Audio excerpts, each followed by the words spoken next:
Well, this campaign season has brought some pretty interesting things, but nothing can compare to the memorabilia of the 1960s. CBSN's Josh Elliott and Face the Nation moderator John Dickerson, they take a look at some of the more charismatic collectibles on display at the New York Historical Society.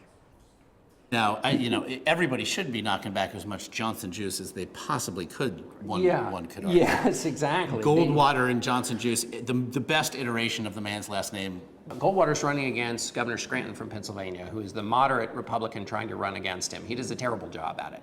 He gets destroyed. But when they get to the convention, there's still an open fight going on. So at the Mark Hopkins Hotel, where both campaigns are headquartered, they have hospitality suites. And the Goldwater was in the Goldwater hospitality suite made by, I believe, a North Carolina soft drink manufacturer.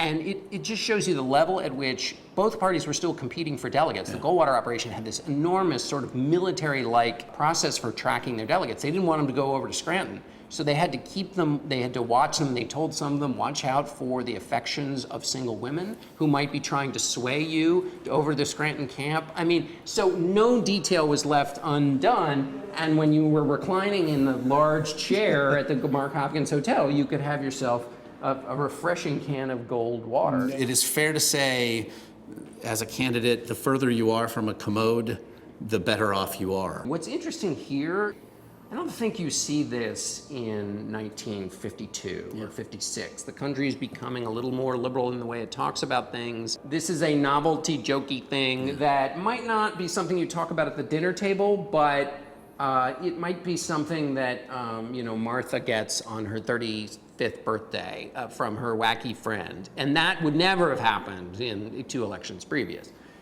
It's aimed at people's passions. Totally. The extreme of somebody's passion. Exactly. It's very much like sports. People are enthusiastic and get overwhelmed by even the smallest little gimcracks like this that on their own would be forgettable, but for the people at the time represented this passion. In case you're wondering, by the way, why John was the perfect guest for this stroll, it's because he actually has a can of Goldwater in his office.